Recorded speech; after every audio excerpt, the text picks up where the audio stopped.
Good. Genesis chapter 2, verse 18. It says it said that now the Lord God said, it is not good that the man should be alone. I will make him a helper meet for him. So meet for him. I will make him a helper meet for him. Or this is an amplified Bible in the Mhm. bracket. It has suitable, Yeah. adapted, and complementary for Yeah. him. Good. Yeah. Suitable, adapted, complementary. Yep. So I want us to talk on the intimacy or sex between husband and wife Yep. in a relationship. Yep. Because this is a issue, real issue, most of the time, and in a relationship, sex, Yeah. Yeah. especially men. Mm. There are some few women also that are, more sexual than the male partner. That's correct. Yeah. Okay, yeah, there are some, but because Uh, the reason why I want us to talk about this is, for example, what God has said in this verse 18. Couples that have sexual issues, sexual problem, where one person is, less, you know, sexual or emotional than the other person. Could it be because this person is not really suitable, it's not up to the level of this other person? Because like God used suitable here, he used compatible in this place. You see, Mm. the God that said that, he said that he didn't just say that I will make somebody. He went to use this word, Mm. suitable. Yeah. So maybe this problem of this sexual problem or intimacy in a relationship, maybe one of the reasons is that we always take people, that either higher or lesser than our, expectation or what we want in relationship. What do you think about that? Well, it's interesting because I think really, and I've kind of been looking at some things on the internet and looking at some different opinions about this, and especially talking about Christian marriage in particular. And a lot of the readings that I'm doing are suggesting that um, while sex is very important in marriage,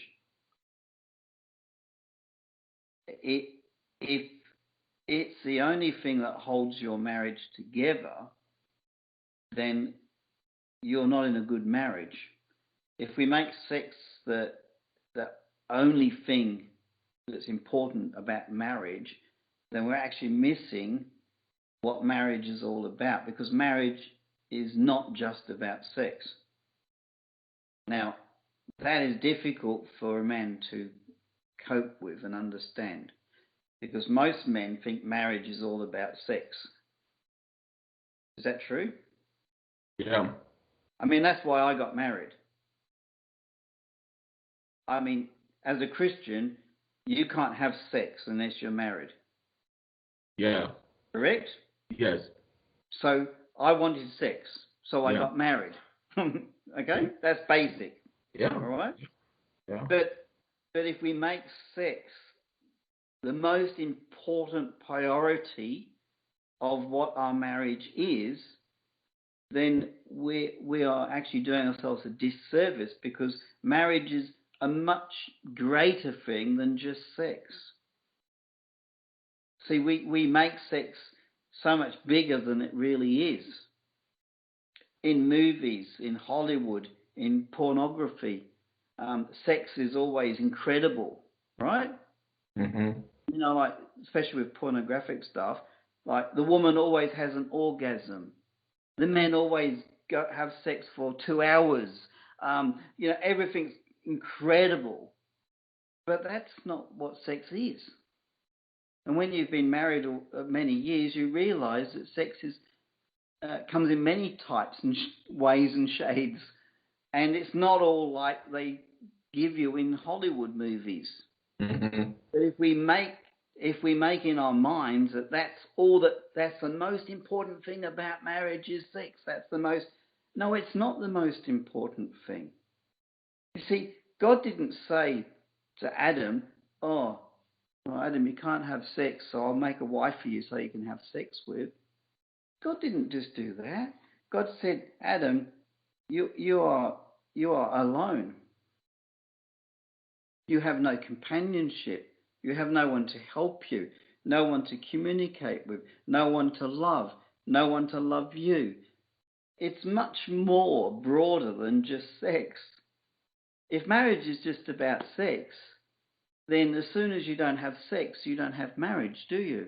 And that's the problem. Because when people have difficulties in their sexual relationships, a lot of people will divorce.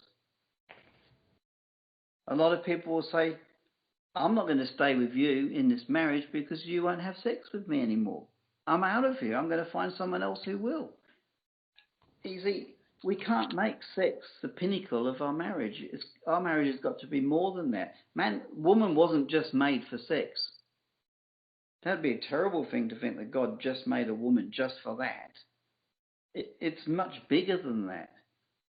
The woman was his helpmate, his friend, his mate, his helper in all of life, in companionship, in fellowship, in love and caring, coming both ways.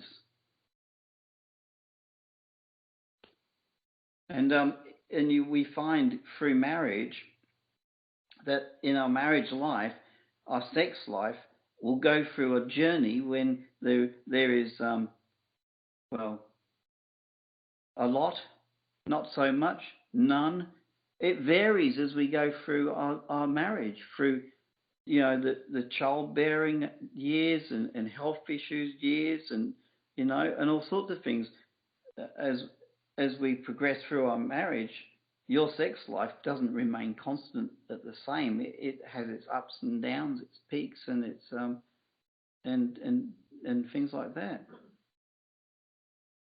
So I don't think we can, if we just become so focused that this is what marriage is and this is what it's for. I mean, it's the same as the people's thoughts in older days, where they said that sex was only for procreation and having children. That was the only reason you could have sex, was to have children so we could populate the world. That was the only reason you could have it. But no, God gave it to us so we could have this incredible intimate relationship with our spouses that was pleasurable and deep and meaningful and knitted us together in such an incredible way. But it's not the pinnacle. I used to think it was the glue. Now, I used to think that sex was the glue of marriage, and that without sex, marriage was finished. I used to think that. But that's not love, is it? And if our marriage is based on love and care and commitment, then sex suddenly comes fourth or fifth down the list of things that have to happen. So we've got to put things into right perspective. Or else if we don't, when we have these issues, we're going to come into big problems. So, Brother Tom, let's look at sex as part of the relationship between man and woman. Part. Okay. Yeah. So, you personally, where would you have placed sex on your list? When I first got married, it was number one. Number one. Okay. Yeah. Now it's probably 2 or 3. 2 or 3. So what has come to number one for you? Number one is companionship and friendship. Companionship. Yeah. Why is that important to you? Why? It's because I don't want to be alone. Is that See, so? Adam, when God saw Adam, He said, "He's alone. I will make him. I will make him, a wife." And yeah, if I didn't have Carey, if I wasn't in a marriage, I would be alone. And I don't want to be alone. I want to be with someone. I want to have companionship. I want to have company. If me and Carey have not spent an awful lot of time separated, apart from a few times I've come overseas, but if she's gone away for the day and I'm home by myself, the day drags. It's such a long day, and I don't know what to do with myself because I just like company. And Carey, believe it or not, absolutely loves having me at home. She loves me being around. I drove it crazy when I was last year. I had a bit too much time at home, and she got a bit crazy for a while. But we love being together. We truly love being together.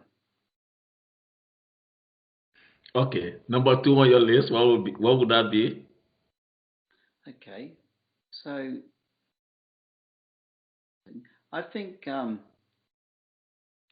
fact that to receive someone's love, have someone that loves you, so that's different to companionship. So I come home and there's someone who loves me. So could we say Care, yeah, care and care and love, because everybody could hate me in the whole world, but when I walk through the door, Carey comes up and gives me a kiss or a hug and loves me, and I think, oh, isn't that wonderful? Don't we all want to be somewhere where we're loved? We all want to be loved. All of us, every single human being wants to be loved, don't they? Okay, Brother Tom. You see that life is a growth process. Yeah. In life, we always grow, and there is a process where we also change. Yeah. Yeah. So you yourself mentioned that once before, sex was like on the first on your list, but Yeah. now it has come down, and maybe it may even go down further. Maybe okay. Yeah, So maybe when I'm 80 or 90 years old, it will not happen because it won't be possible. See what happens when you're 90 and you as a man you can't have sex? What does that mean? Your marriage is finished? It's like, oh no, dear, I can't have an erection, so I can't. We're not married anymore. I mean, is that what happens? okay.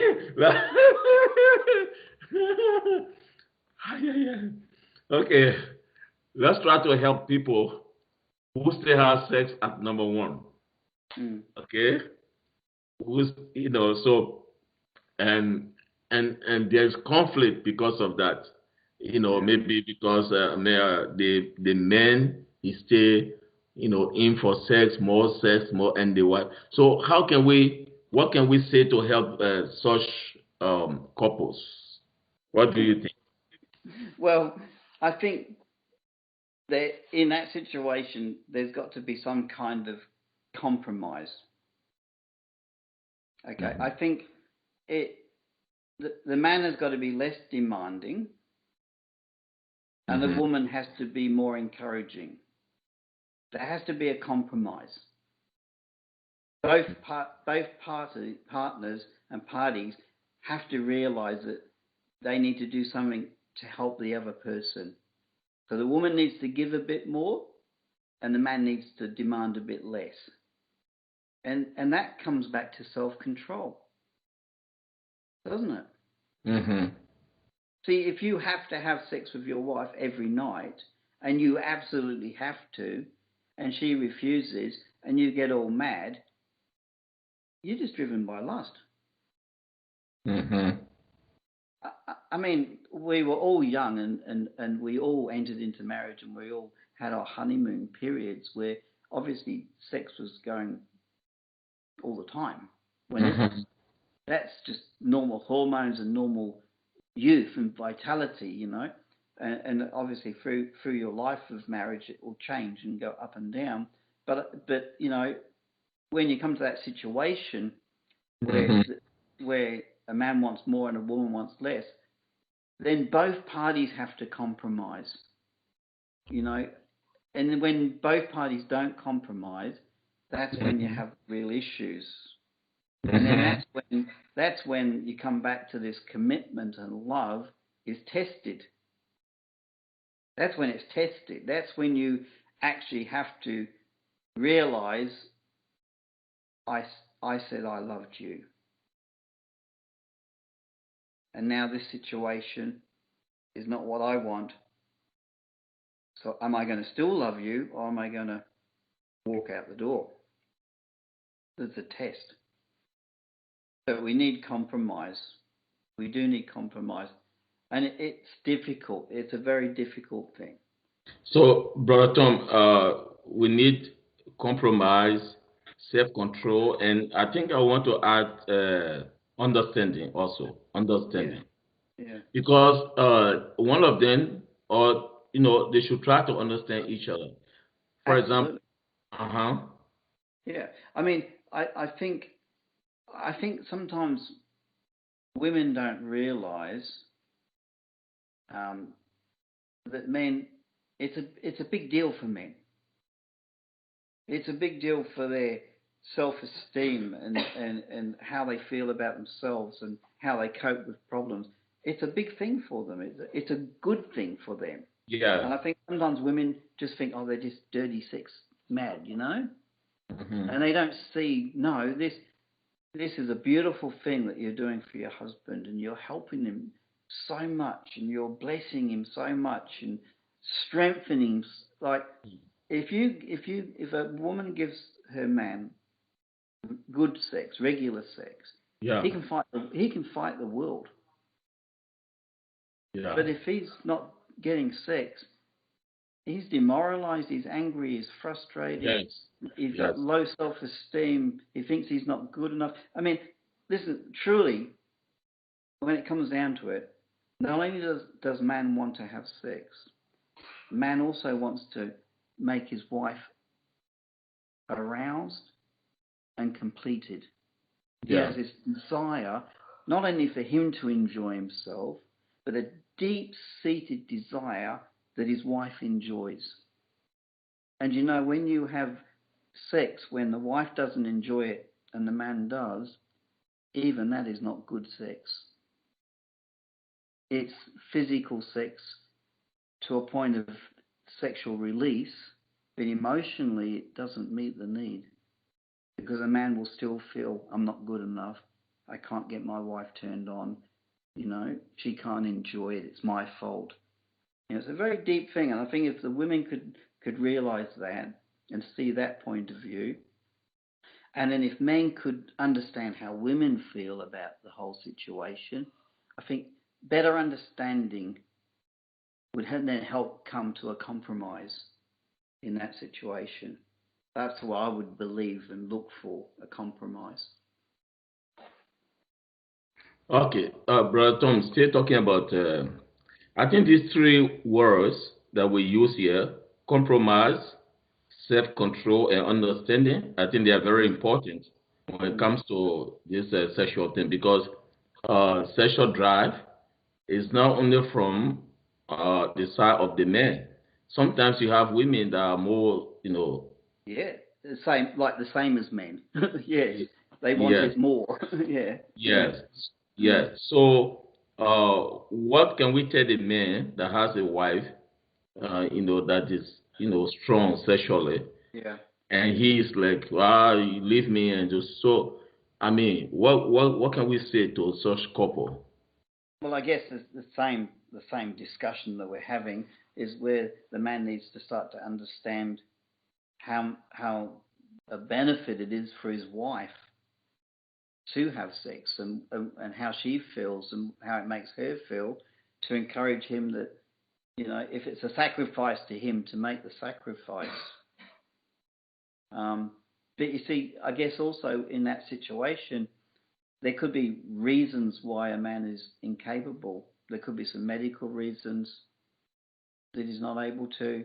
There could be some, some trauma from the past, or some. So I guess if people have difficulties from past experiences, emotional baggage, or a medical situation, that's got to be all looked at and taken into account as well.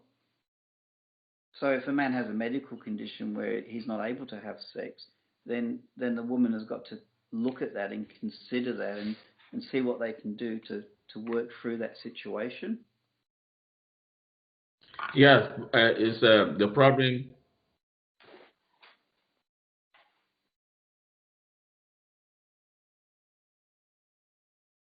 The problem is not always, Breton, are you here? Yeah, I'm still here. Yeah. Yeah. So one medical issue could be one of them. I know a family, I know a couple where the wife is, she has a strong sexual drive compared to the man, but this guy, he doesn't have a medical problem. His problem is that he works all day long and he's always changing shift. Sometimes he works whole night and then comes home in the morning, or he works whole day and comes in the evening. So and most of the time he's like, I'm tired. Too tired. Yeah. So that's the issue with them. It's not just I mean, I'm just trying to add another reason. Yeah, of course. Yeah, it's a good reason. Yes, because there are many reasons, many factors why, and we've got to look at all the different reasons and factors to get a good understanding of what the situation is. Good. And then this one that has the strong sexual drive, we now understanding what is going on can also come down, like using self-control, controlling himself or trying to compromise what is going on, getting to compromise. So that will help. I think that should be able to help couples that have this kind of issue, because the reason why we're discussing this, one time I went to settle a small problem between a husband and his wife, and the woman was like, this guy is a sexual, I don't know, maniac. Animal. An animal. Yes. So she was, like that. And so this means that she doesn't understand, the need of her husband and how to handle, what that issue that was in there, it was almost breaking their relationship. Oh, it's a big thing. So maybe you want to speak on that, because I don't think that one partner should criticize the other person because of his sexual feeling.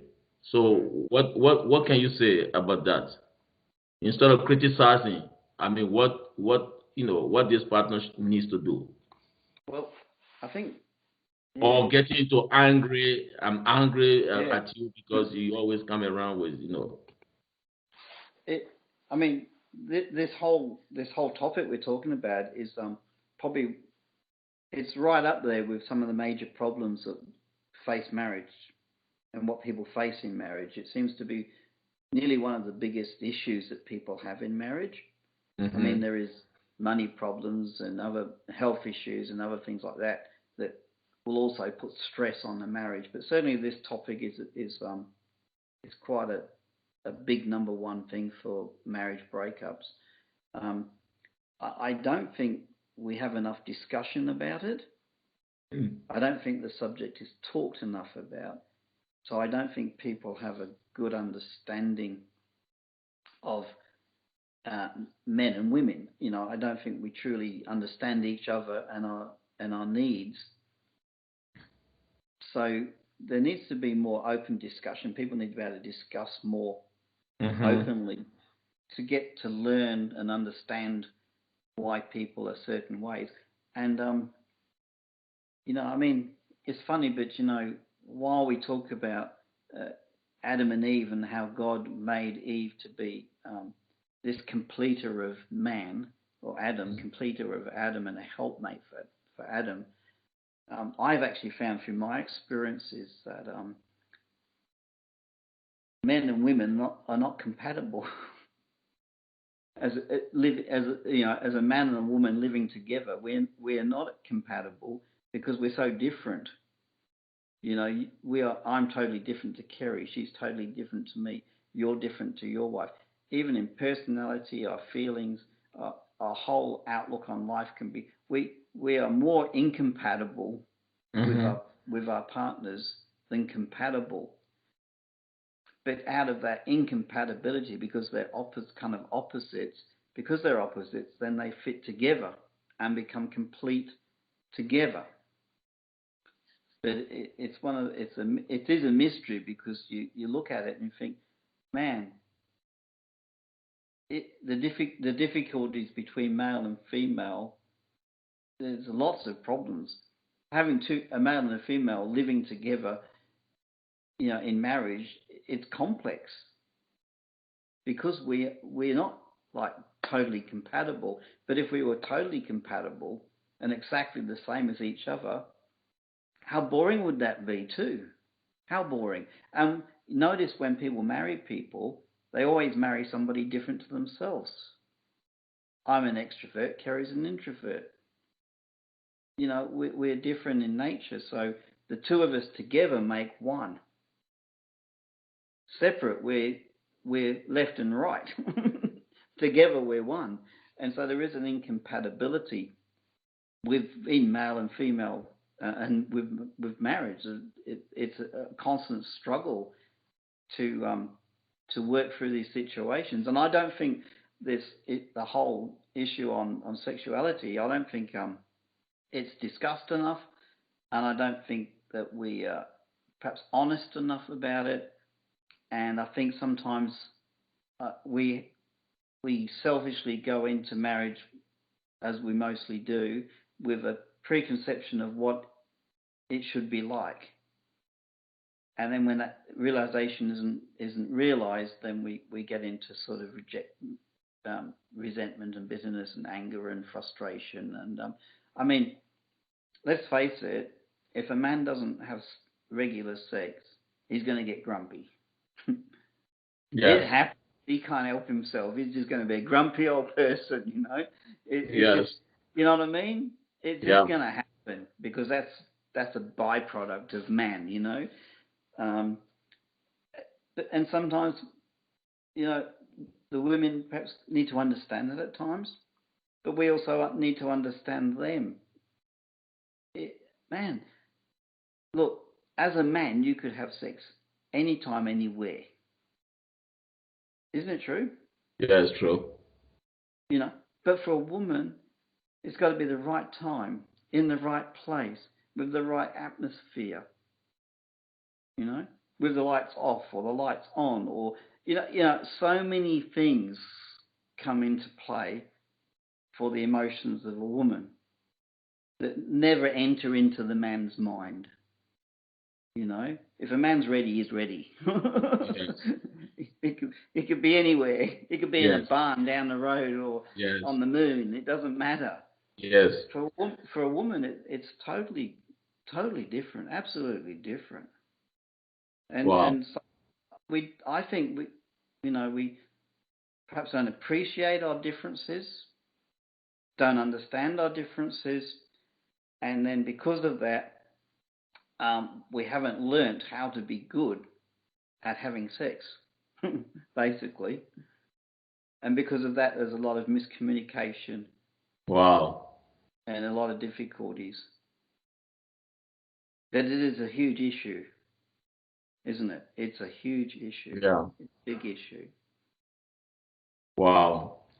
Okay, Brother Tom, you have said some deep, very, very deep things. I don't know whether you realize it yourself, but yes, you have said some things that very, very important, and that is, for example, appreciating our differences. Very deep, Because if one would do that and really study, what's the reason for these differences between the husband and the wife and how to go about it, you really enjoy your relationship if you get to appreciate the differences and not fight against it. Yes, yes. Not complain against it, yeah. Yeah, not complain against it. Mm. It's just something that you need to understand. Yes. And work along with it. Yeah. Yeah. Wow. And then you also talk about, I'm telling you, sometimes you say some things, they are very deep. You also talk about men, he is ready. And when he's ready, he's ready. It doesn't matter on the moon, Yeah. somewhere in the street corner or so. Yeah. Yeah. And that is also very deep. And you said the woman is not like that. That is also very deep. And that means a man that will understand how the woman is built or his wife is built, he will always do things that will bring them to that point Yeah. where the woman is like, I'm ready and just ready, and according to the way that he relates to her, doing how he does things, and so he could just gradually bring the woman to those to that point. You got to find out what gets her interested. Yeah. Yeah. And that's all about learning to care and love and know and understand. And really, how do you work out those things? You got to have open communication and talking. There's got to be a lot of openness in this relationship. Yeah. And then there'll be no room for fighting. No. Yeah. Okay, Brother Tom. Yeah, we've done pretty well today, and I want to work on what we have done and then put it out for our people to listen to it. Yeah, okay. It's been very frank. We've said some very honest and frank things, and I guess I'm in a place where I'm willing to be vulnerable because I want people to hear. Amen. People need, and like young men getting married, young girls getting married, they need to hear this. Amen. They need to hear it before they get married. Amen. Or if they're just newly married, they need to hear this. Wow. People talk about it. We need to talk about it. Amen. Yes, you're right. Yeah, you're right. Wow. So as I see, you still have some points over there. So next time we meet, you continue with where you stop, and then we discuss like this. Yeah, it works good. Yeah.